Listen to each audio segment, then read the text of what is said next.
কন্যা রাশি এখন একটা অদ্ভুত ডিলেমার মধ্যে থাকবেন যারা কন্যা রাশি, যে কি করব, কারণ কোনো ক্লিয়ার পিকচার আমার সামনে আসছে না।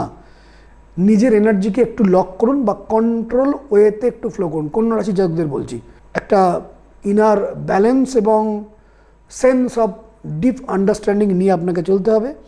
আপনি হয়তো কোনো ফাইনাল রিলিফ চাইছেন, বা যে পরিশ্রম করছেন বা করেছেন তার একটা রিওয়ার্ড চাইছেন, বিগ রিওয়ার্ড হয়তো আপনি চাইছেন, যেগুলো এত সহজে কিন্তু আসবে না, কিন্তু একটু একটু করে রাস্তা তৈরি হচ্ছে। কিন্তু নতুন কোনো সিদ্ধান্ত নেওয়া দরকার, নতুনভাবে নিজেকে সাজান, নিজেকে এডুকেট করুন, নলেজ উইজডম এগুলো বাড়ান, এগুলোর সময় যা যা দরকার, নতুন কোর্স, নিউ অপরচুনিটি খোঁজার চেষ্টা করুন, আরও পড়াশোনাটাকে আরও যতখানি যে যে জায়গায় রয়েছেন সেই জায়গাটা আরও বেশি সমৃদ্ধ করার চেষ্টা করুন, এডুকেশন ওয়াইজ আরও জানুন, তবেই কিন্তু বিগ রিওয়ার্ডের দিকে আপনি এগোতে পারবেন। আপনি এগোচ্ছেন কিন্তু বিগ রিওয়ার্ডের দিকে।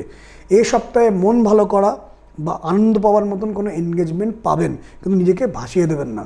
শনি কিন্তু রাশির একদম বা লগ্নের একদম সপ্তমে 180-তে, সে কিন্তু নজর রাখছে। ইএনটি, কোল্ডেন কাফ এসবের কিন্তু প্রবলেম আসতে পারে, মাথার যন্ত্রণা আসতে পারে। সপ্তাহের শেষ দিকে কন্যা রাশির জন্য উদ্বেগ থাকলেও সেটা কেটে যাবে। দুর্ভাগ্যের মেঘ সরে গিয়ে সূর্য উঠবে সপ্তাহের শেষ দিকে।